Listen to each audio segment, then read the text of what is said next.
Uh, Greetings, guten Tag, Talafalava. This is Dr. Snow Brown speaking to you all.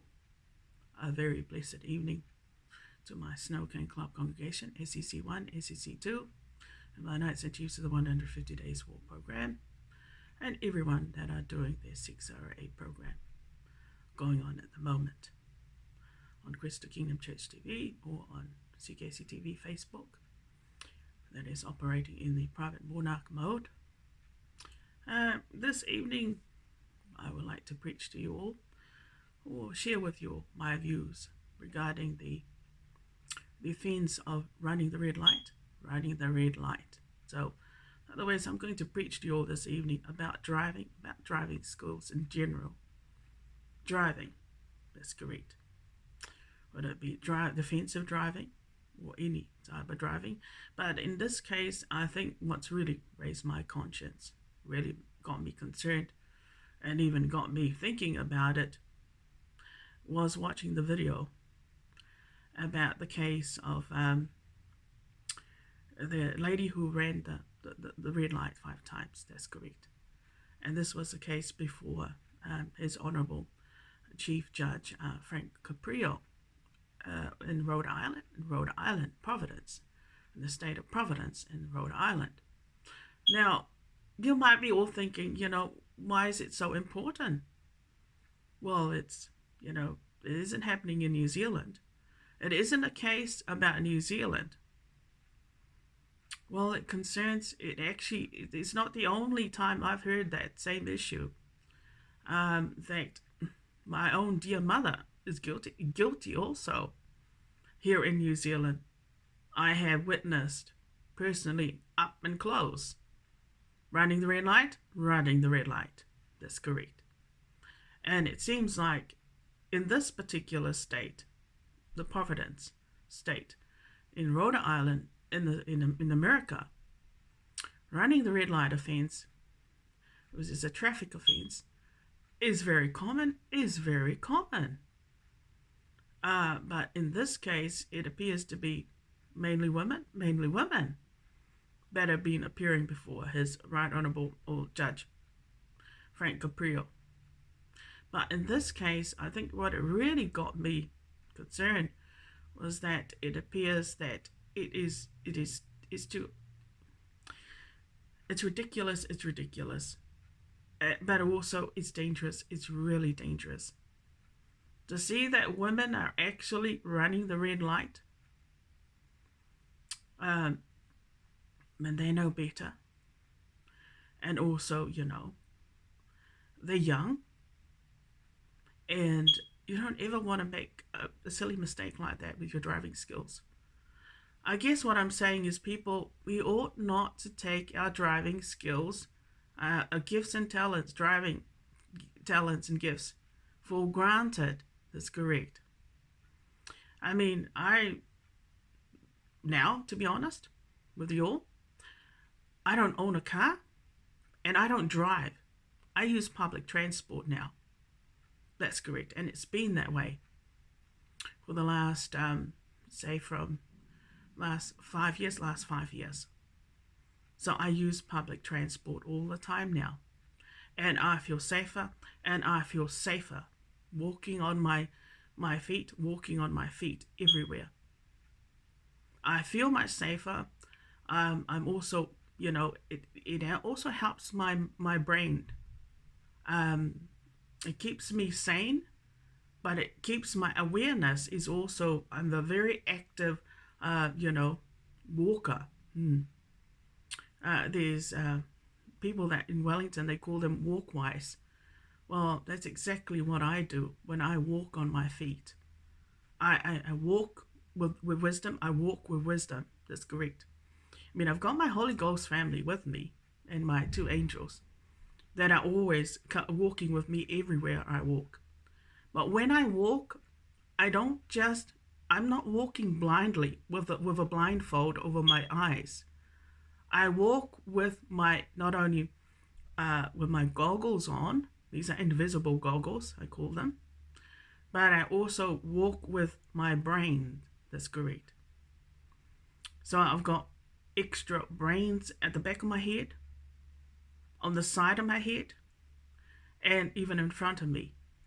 So what I'm saying is that when I walk, I'm aware, I take note of everything that's around me, the surroundings, whether it be the smells, the sounds.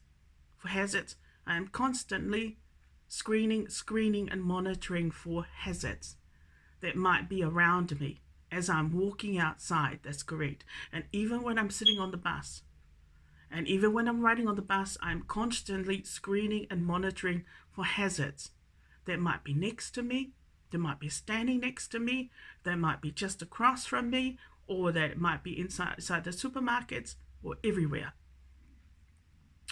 And you see, I applied the same principle when I was driving, when I had a car. I was an active driver. That's correct. So I hardly ever had any accidents. If I had one, it's probably because either it was because I was under the influence of some sort of drug. That's correct. Or it was because maybe of my mental illness. That's correct. Which wasn't always the case. In fact, I can't remember. I think I got my license, my full license, at the age of 33. Now, I'm a late bloomer. You see how most drivers, most people in New Zealand would have gotten their license at the age of 16. That's correct. And the age of, say, even at the latest at the age of 18. But a lot of them would have, gotten their license at that age. With me, probably because I suffered from depression.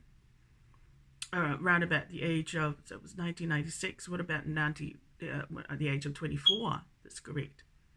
So I really wasn't, keen on driving. It wasn't one of my goals, like, let's get my driver's license now.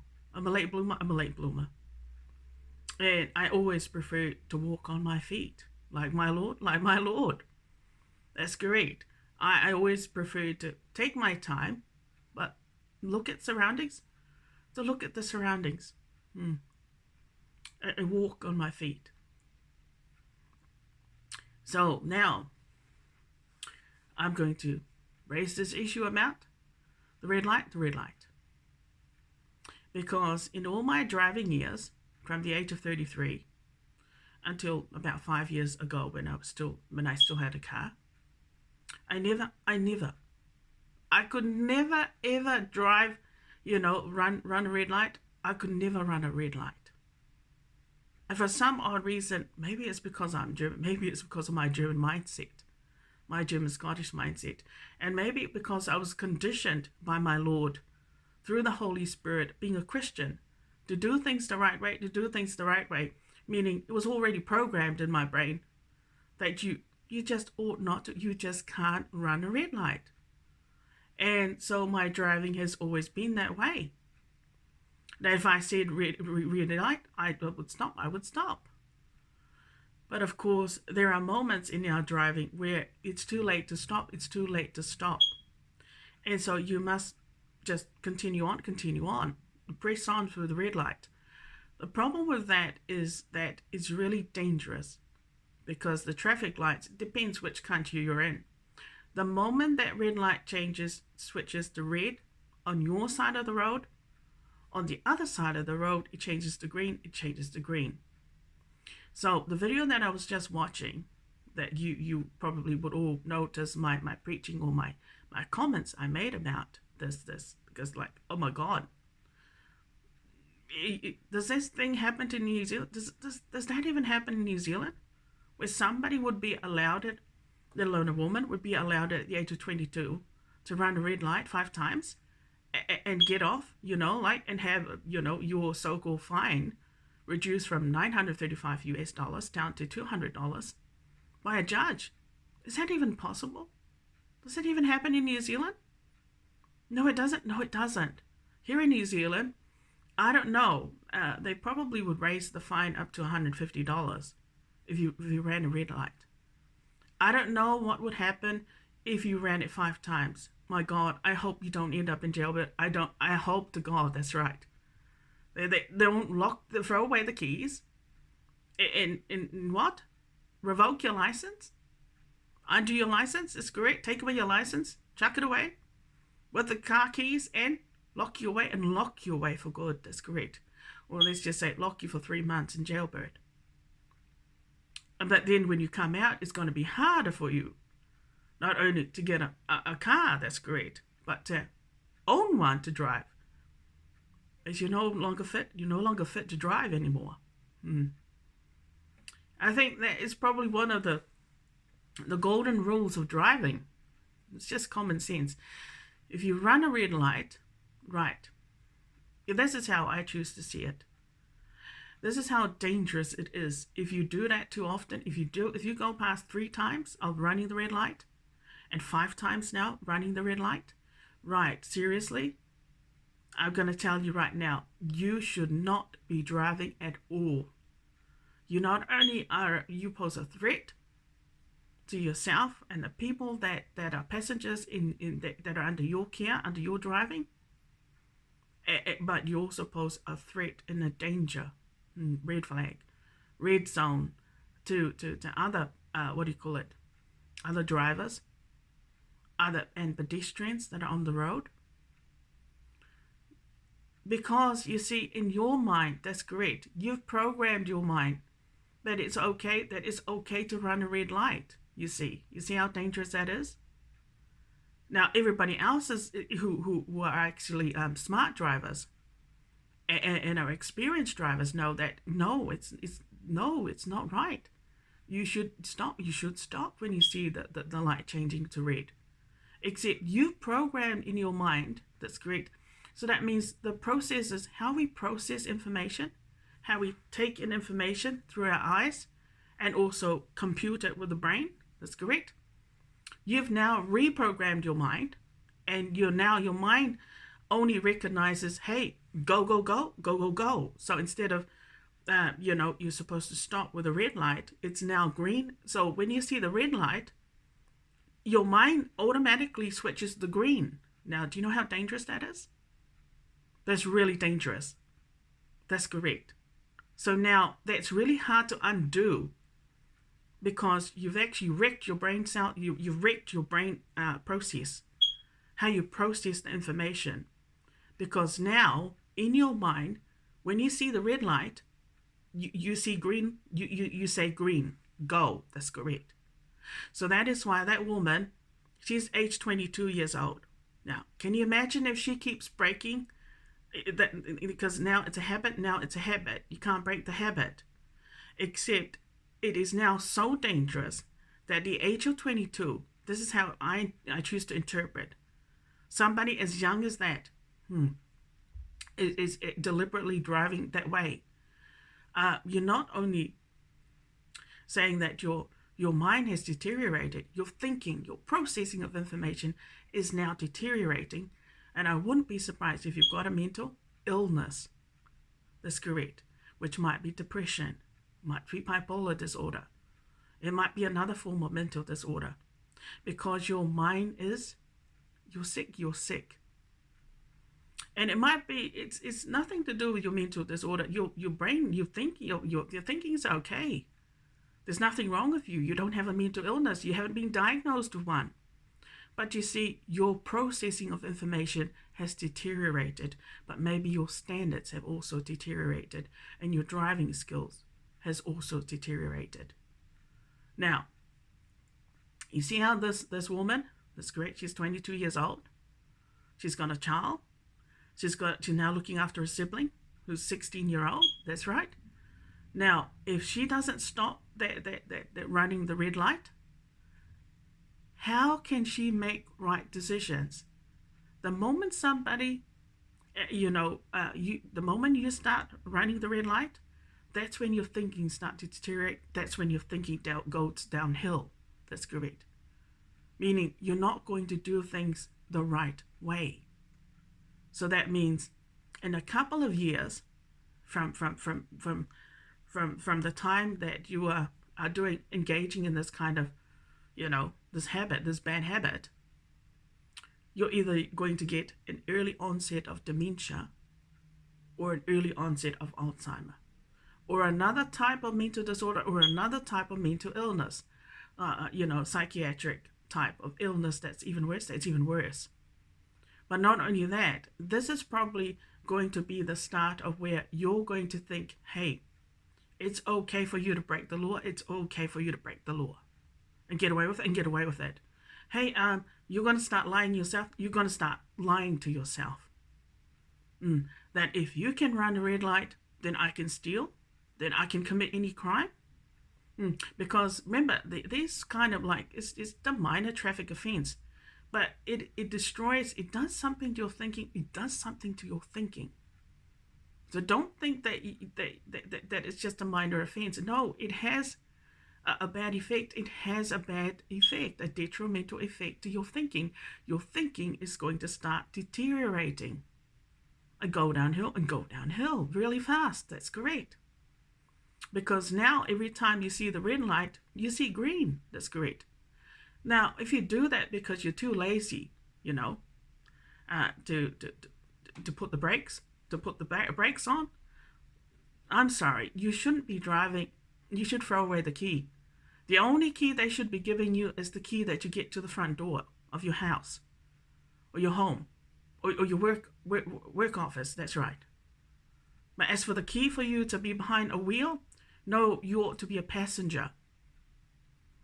If, for example, you drive with that kind of thinking, where it's tunnel vision. You don't see any hazards on the side. You don't see anything in your blind spots. You don't see any drivers behind you, and you only see what's in front of you. Right.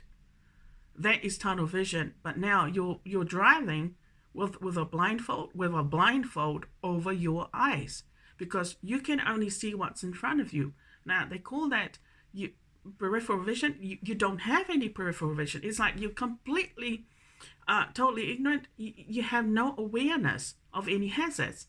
Now, when you drive like that, my God, you're too dangerous. You're too dangerous to be behind the wheel, let alone drive anybody else's car. You know that?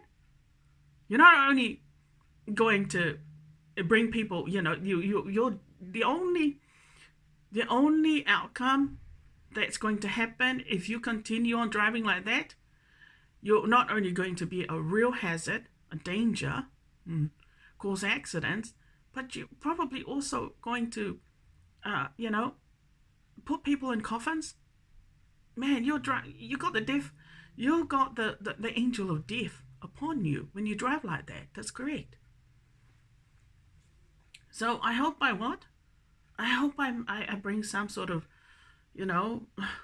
hello, common sense. It's like, you need to stop driving like that. It's just too dangerous. It's just too bloody dangerous. That's correct.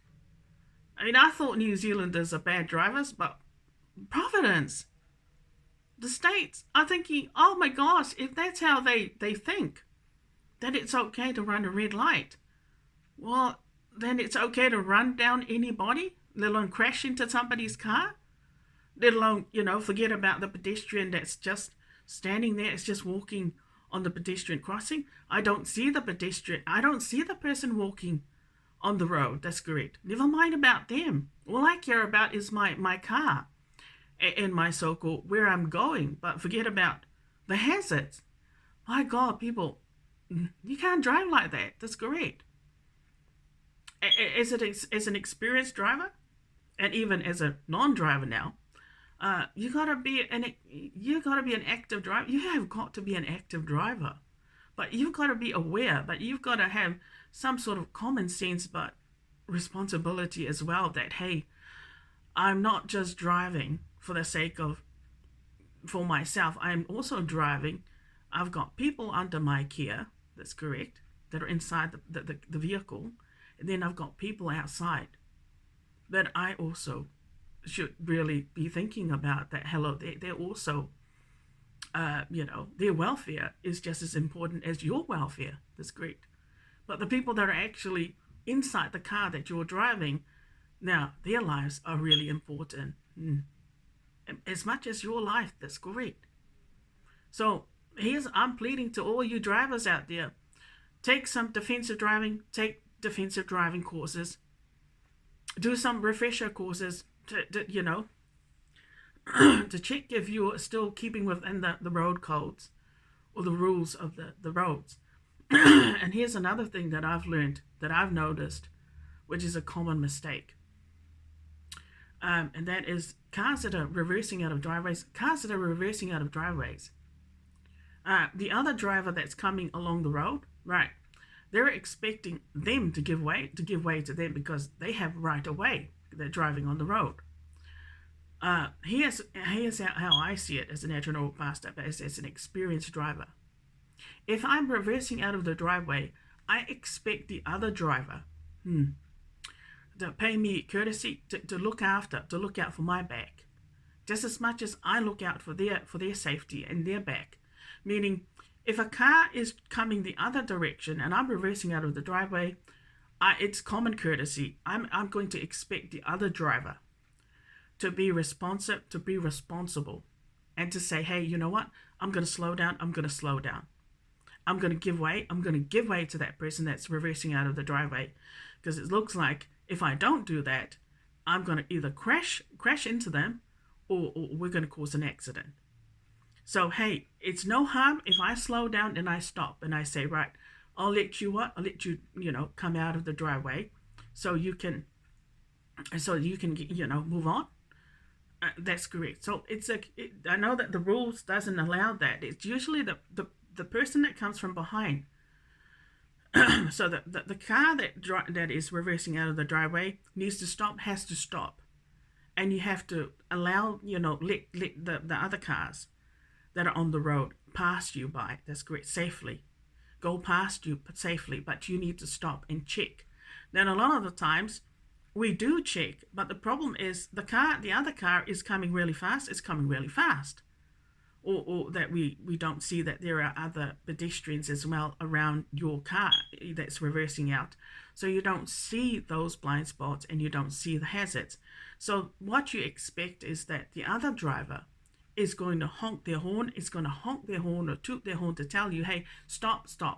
There's a hazard right behind you, or I'm going to pass you right now. That's great. So it's a courtesy thing.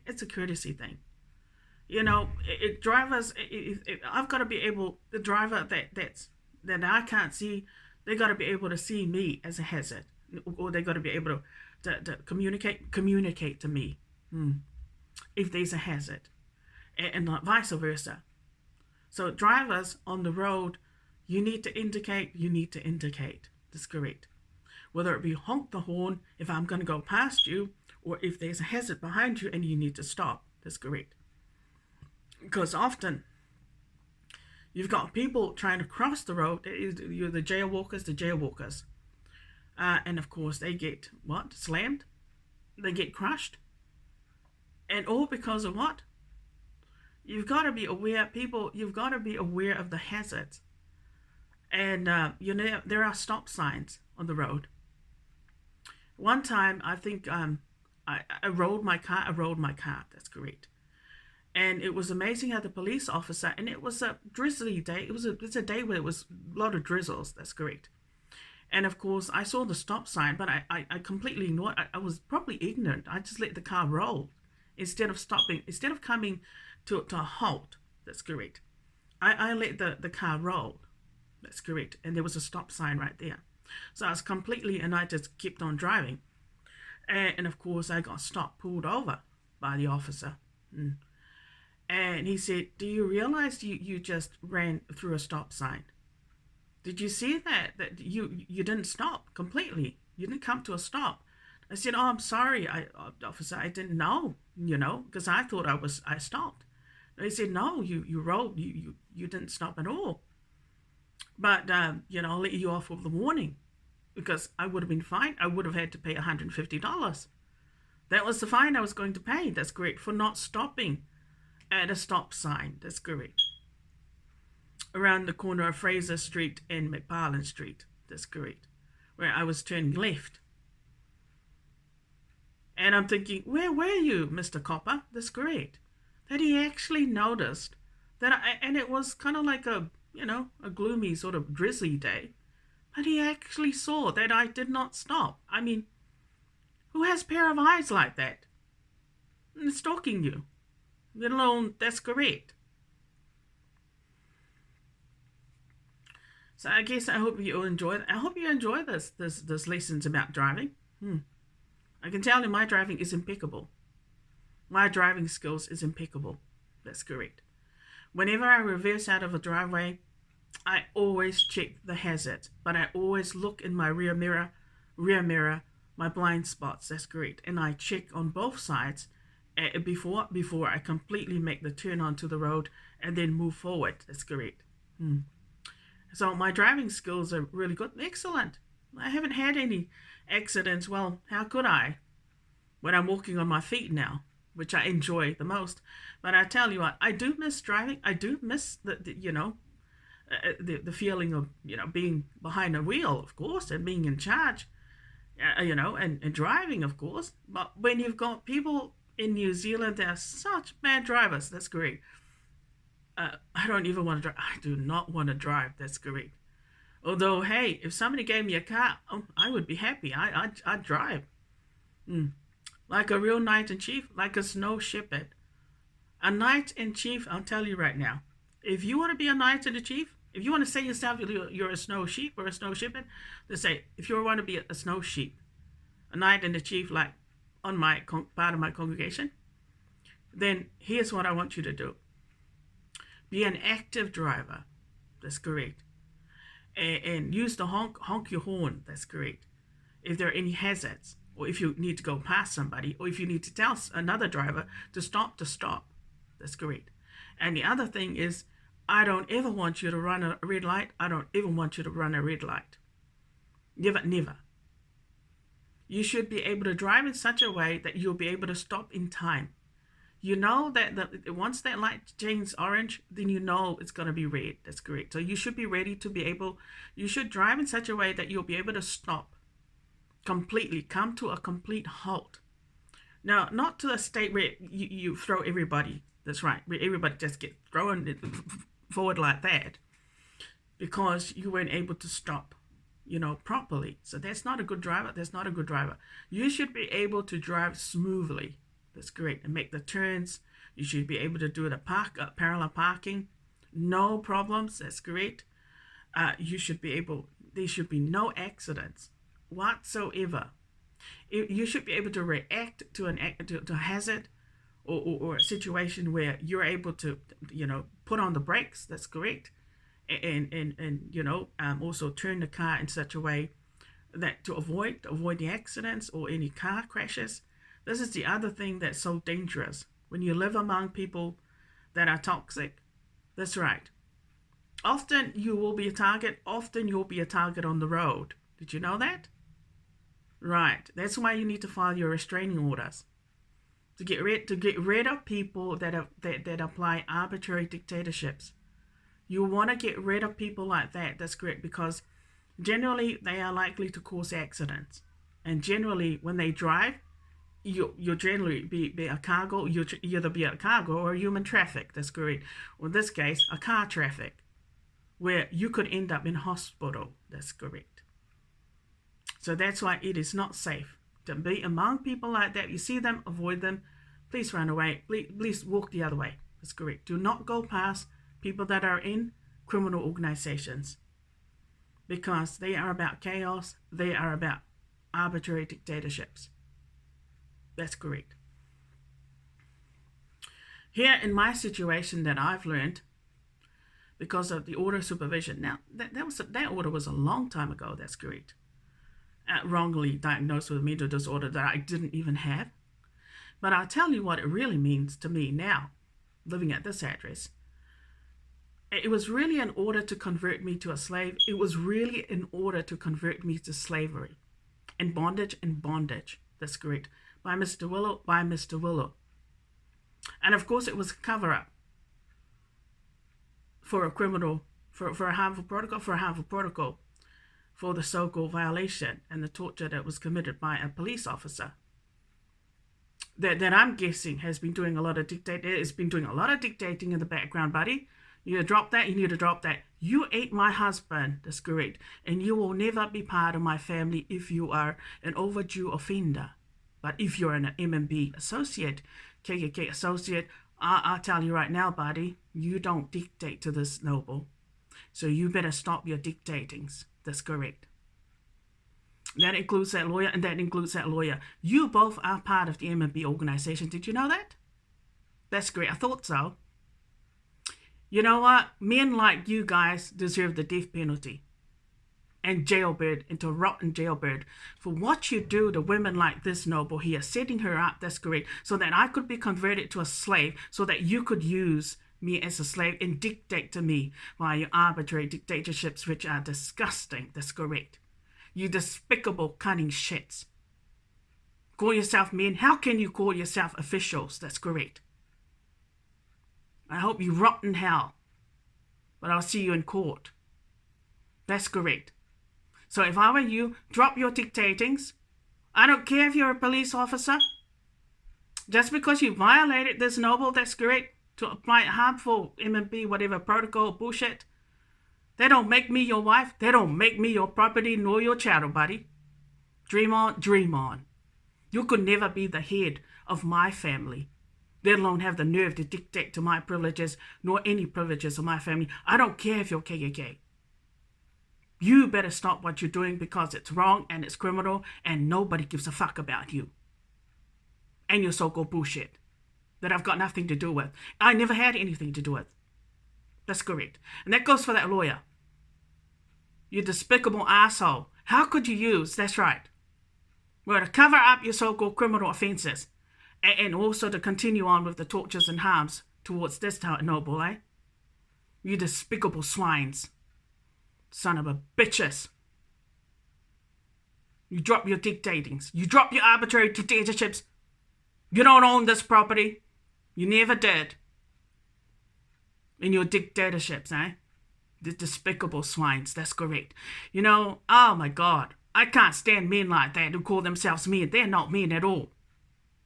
When they go behind, our backs, that's correct, and try to dictate to our privileges, control our lives like as if we're slaves. And yet the only thing they're after is nothing more than just sex, that's correct. But one where they actually harm women and denigrate them. And treat them like trash, that's correct, like beasts. And yet, in actual fact, the lawyer and the officer, you two, you're nothing but losers, that's correct.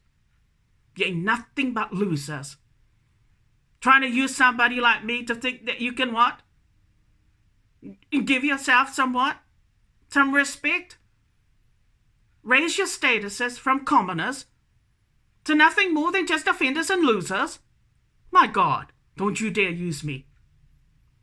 My last name is far more noble than your last names, guys. That's right. They're nothing more than just punks and ratbags. We're looking for opportunities, trying to take an opportunity. That's right. To raise their profiles, but also to be among the elite, that's great, to be respected as such. But don't you dare use women like me who are educated, that's correct, who are from nobility, who are from noble families. Don't you dare use our reputation, let alone our names that are written in the stars, to raise your status, to think that you're a king. How could you? You could never be a king. You dreamer, that's correct. You loser. We are royals, but we do not go back, but go behind our so-called any women. That's right. We do not go behind their backs. We come through the front door, but your kind, you come through the back door. And something else as well. You tell that lawyer, that's correct, that he better come down off his high horse, but have some respect, eh? He's got none. He is nothing. He's nothing more than just a commoner like you. That's correct. We were looking for an opportunist. We were nothing more than just an opportunist. And look where it got them. Nowhere.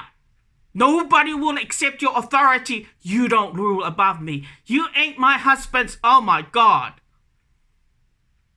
That's correct. So don't you ever drag me or harm me either. then don't ever go near my family.